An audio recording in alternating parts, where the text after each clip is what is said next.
These are particles of radioactive fallout.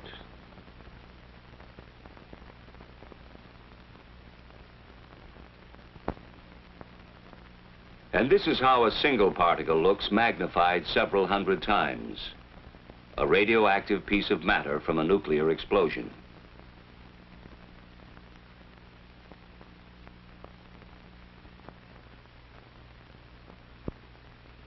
These few particles can't do us any significant harm.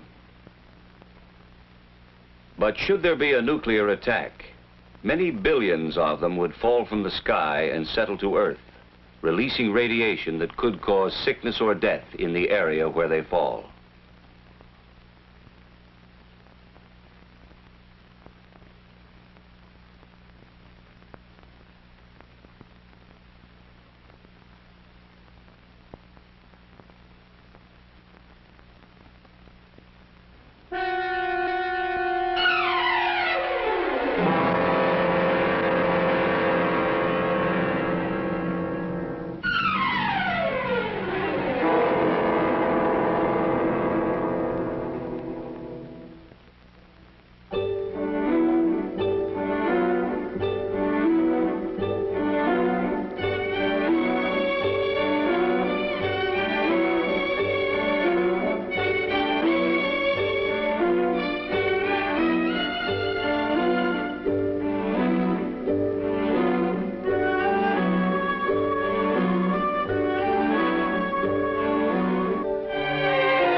To begin with, it may be surprising to know that radiation is something we live with every day. Far back in time, back before there was an Earth, there were flaming fireballs in space. We call them stars. And there are millions upon millions of them. Each star, like our own sun, is a raging nuclear furnace that shoots out showers of particles too tiny to be matter as we conceive it, along with invisible forces that we call radiation. This radiation and these particles travel through space at fantastic speeds until they strike some other matter which may make new flares of radioactivity. They strike wandering asteroids, moons, and planets such as our own.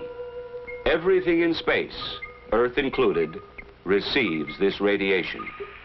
Skies partly cloudy this afternoon, clearing but...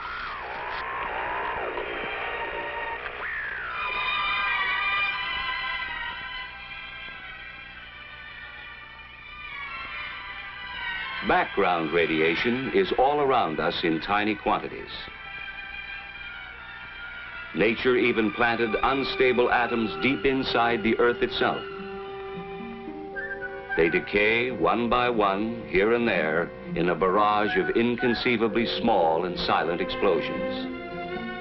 Each explosion is another spark of radiation. All life on Earth has reached its present form in company with radiation from this naturally occurring radioactivity. Extremely thin, with extremely low-level intensity, it has always been with us. It is nothing new.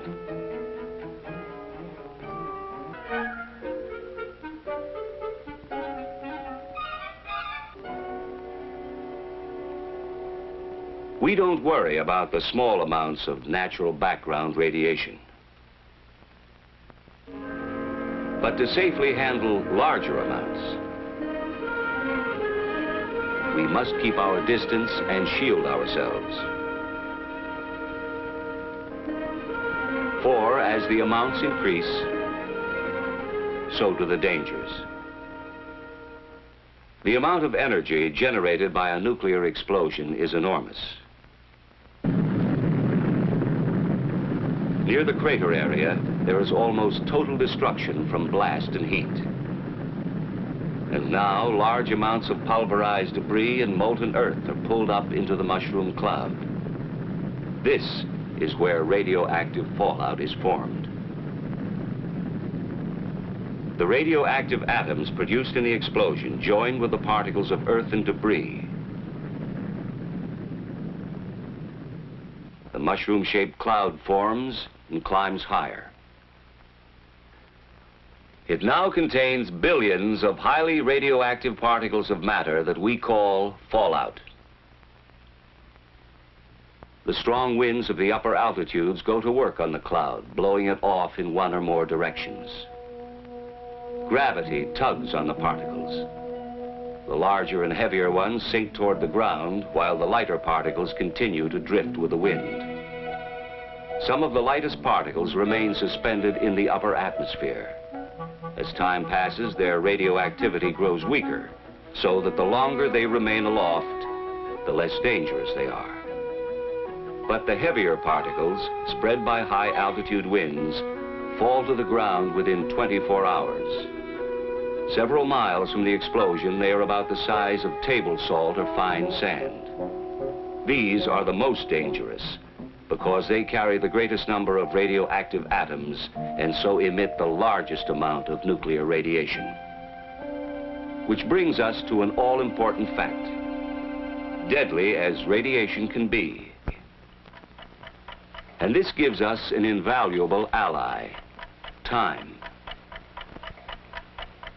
Suppose a nuclear explosion takes place at 12 noon.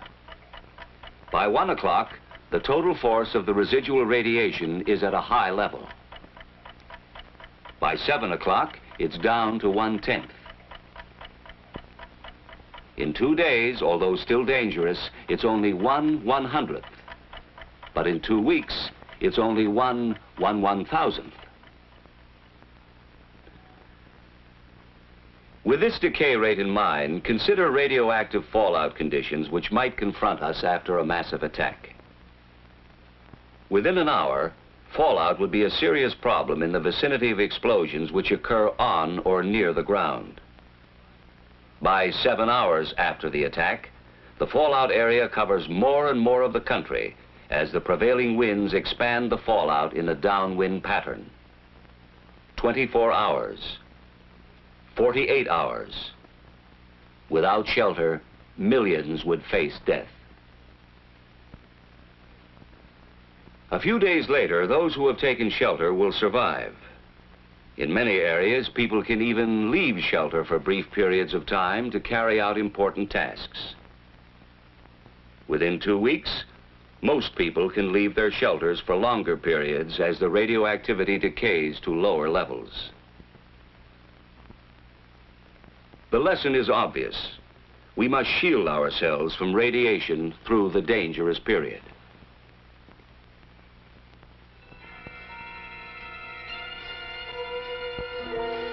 To do this, we need more than time. Fortunately, we have another ally.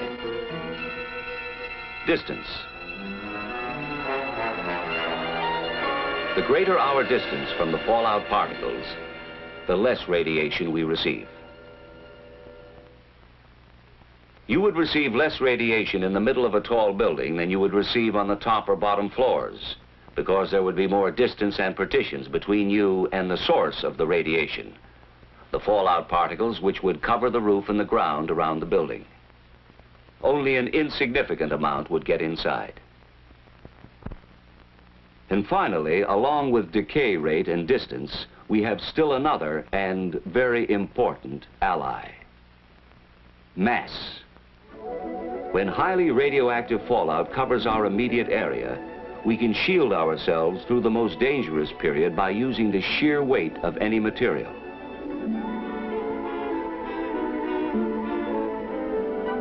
But the protecting material must be heavy. To shield out some 99% of the radiation, you would need about 5.5 feet of wood, or 2 feet of earth, or 1 1/3 feet of concrete, or 1/2 foot of steel. Even though the thickness of these materials varies, they all weigh the same. Taking a house as an example, it offers a small amount of mass and distance from radiation, but not enough protection in an area of heavy fallout. The solution is plain. Fallout shelters are the best defense against nuclear radiation. Whether in a home for a single family or a large community type in an apartment building, they offer the kind of protection from radiation you would probably need in case of a nuclear attack.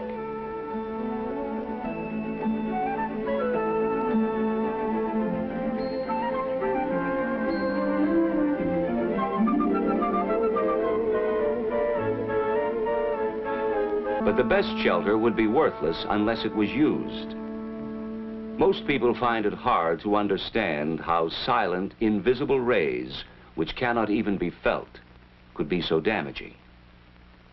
Let's see what happens when radiation penetrates the body and attacks the cells. What is a cell, and what happens when it is attacked? It's a simple organism, which reproduces itself by dividing. Our bodies are made up of millions of cells.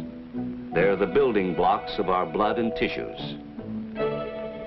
Now, powerful radiation strikes, and cells are injured or destroyed.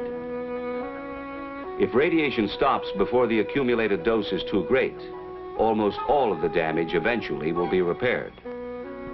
If radiation continues, there are some cells less able to function at top efficiency. Should the body fall behind in its recovery, severe illness or death could result.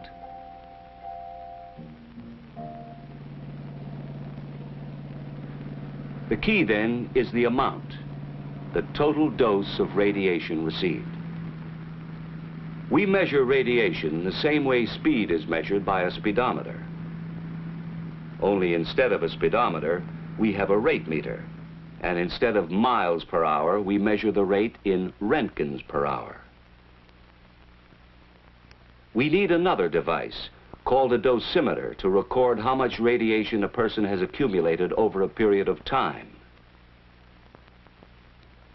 In the same way we record accumulated distance in miles, the dosimeter records accumulated dose in roentgens.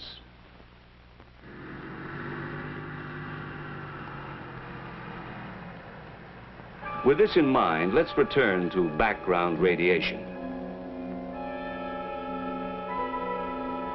In an average lifetime, a person might expect to accumulate about 10 roentgens from his natural environment.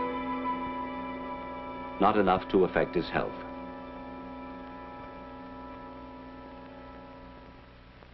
This same healthy person would need medical care if he received more than 200 roentgens within a few days. 300 roentgens in the same period would cause severe radiation sickness or possibly death. And as we go beyond 300 roentgens, the danger of death increases rapidly. So now we see why shelter is vital. The difference between accumulating a large dose because of little or no shielding and a small dose because of adequate shielding is the difference between death and life. No clothing, of course, could possibly provide enough shielding. However, if you were to be in the open during fallout conditions, clothing would keep the particles from touching your skin. There is no such thing as a fallout suit, but ordinary clothing would help until you could reach the safety of a shelter. Then the fallout particles can be brushed off and outer clothing removed. If fallout settles on your food, the food itself is not harmed, since radiation damages only living tissue.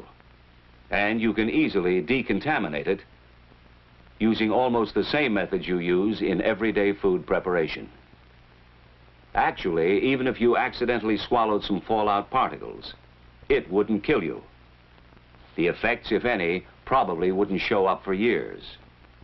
Still, since there is a possibility of long-term effects, such as shortened lifespan, cancer, or hereditary damage, it's wise to remove the radioactive particles by simply washing, wiping, or peeling. But it's vital to remember this: neither water nor chemicals can destroy radioactivity. The fallout particles can only be moved or washed away.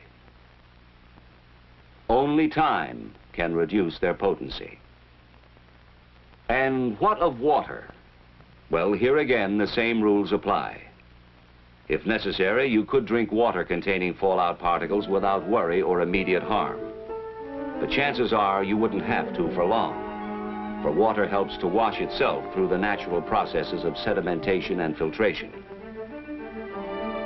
And swiftly moving rivers like this would carry most fallout particles downstream.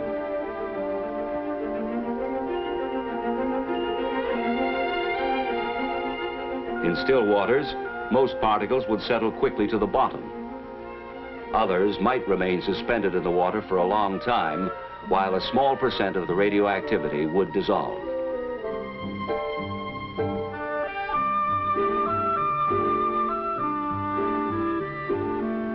The normal processing of a water treatment plant would make it safe to drink.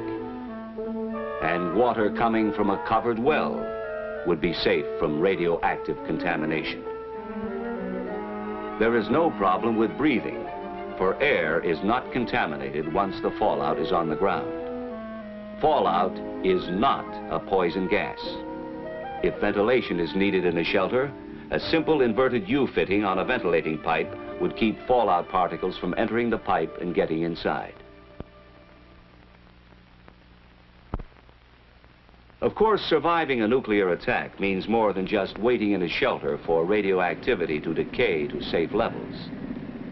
Survival, reconstruction, and recovery would involve decontamination in many areas. A very difficult job. Unit 8 at Elman Morse. Dose rate 15 Roentgens per hour. Okay, Unit 8. Fallout would have to be removed from important areas by street sweepers.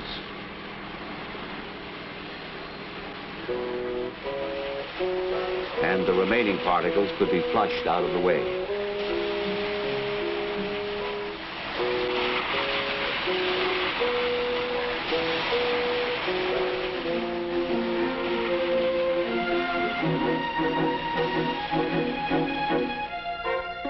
Food would be a problem. After a nuclear attack, we would first use existing food supplies from shelters, markets, and surplus food storage. When fallout had decayed to safe levels, people could begin to work in the fields for limited periods of time. In a few areas, the land would not be suitable for food, but such crops as cotton could be grown.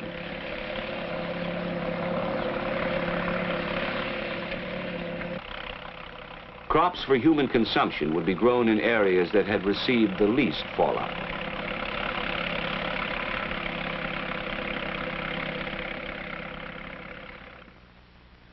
The reason we would be able to grow and eat food planted in this land is that the transfer of radioactivity from soil to plants is extremely low.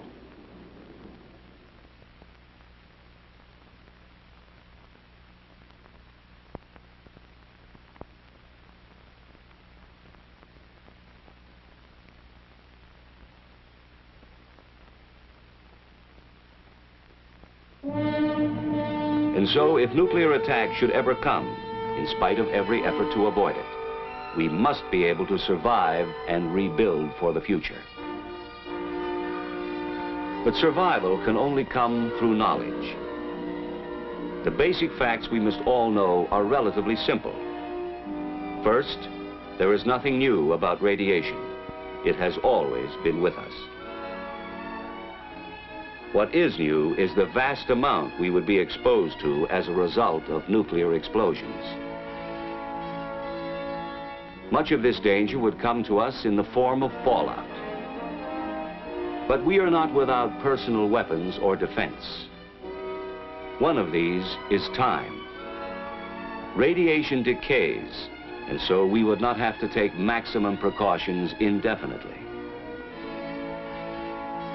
Another defense is distance.